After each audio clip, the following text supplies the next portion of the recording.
UDFന് മികച്ച വിജയം കിട്ടിയില്ലെങ്കിൽ ഞാൻ വനവാസത്തിന് പോകും. പരിഹാസത്തോടെയും നെറ്റി ചുളിച്ചും രാഷ്ട്രീയ കേരളം കേട്ട ഈ വാക്കുകൾ അത് വെറും വാക്കായിരുന്നില്ല എന്ന് VD സതീശൻ തെളിയിച്ചിരിക്കുകയാണ്.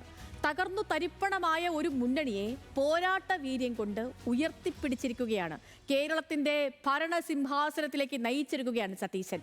കോൺഗ്രസ് രാഷ്ട്രീയത്തിലെ പുതിയ മാസ്റ്റർ ബ്രെയിനായി കൂടി മാറുകയാണ് പ്രതിപക്ഷ നേതാവ് VD സതീശൻ.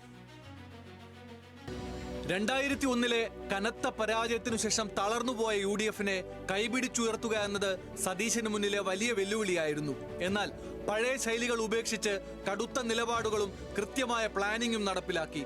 സമുദായ നേതാക്കളുടെ സമ്മർദ്ദങ്ങൾക്ക് വഴങ്ങാത്ത, വിട്ടുവീഴ്ചയില്ലാത്ത അദ്ദേഹത്തിന്റെ ശൈലി ശത്രുക്കളെയും ആരാധകരെയും ഒരുപോലെ സൃഷ്ടിച്ചു.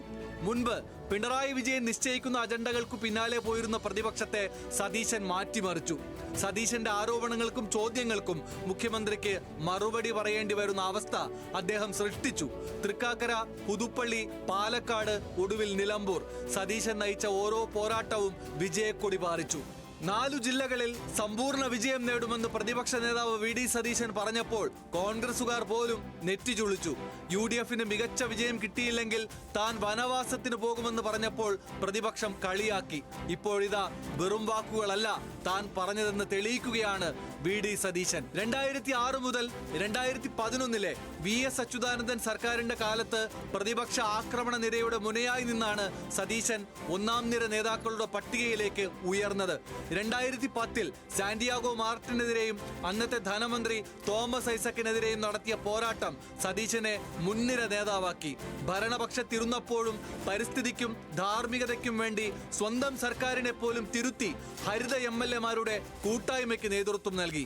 രണ്ടാം പിണറായി സർക്കാരിന്റെ കാലത്ത് സാമ്പത്തിക ക്രമക്കേടുകൾക്കെതിരെ നിയമസഭയ്ക്കകത്തും പുറത്തും സർക്കാരിനെ മുൾമുനയിൽ നിർത്തി. ഇടതുകോട്ടയായിരുന്ന പറവൂരിനെ തന്റെ ഹൃദയത്തോട് ചേർത്തുവെച്ച ചരിത്രമാണ് സതീശന്റേത്. 1996 നേരിട്ട ചെറിയ തോൽവിയിൽ നിന്ന് പാഠം ഉൾക്കൊണ്ട് 2001 മണ്ഡലം പിടിച്ചെടുത്ത സതീശൻ പിന്നീട് 6ാം തവണയും ലീഡ് ഉയർത്തി വിജയം ആവർത്തിച്ചു. വഴക്കവും നയതന്ത്രവും കുറവാണെന്ന വിമർശനങ്ങൾക്ക് വിജയത്തിലൂടെയാണ് സതീശൻ മറുപടി നൽകുന്നത്. സംഘടനാപരമായ പോരായ്മകൾ പൂർണ്ണമായി പരിഹരിക്കാൻ കഴിഞ്ഞിട്ടില്ല എങ്കിലും ഒരു നേതാവ് എന്ന നിലയിൽ പിണറായി വിജയൻ എന്ന കരുത്തനായ ഭരണാധികാരിയെ അതേ നാണയത്തിൽ നേരിടാൻ തനിക്ക് കഴിയുമെന്ന് അദ്ദേഹം തെളിയിച്ചു. കുടുംബത്തിന്റെ പിന്തുണയോടെ തന്റെ രാഷ്ട്രീയ യാത്ര തുടരുമ്പോൾ വനവാസത്തിനല്ല, കേരളത്തിന്റെ നായകനാകാനാണ് VD സതീശൻ ഒരുങ്ങുന്നത്. News desk, news Malayalam.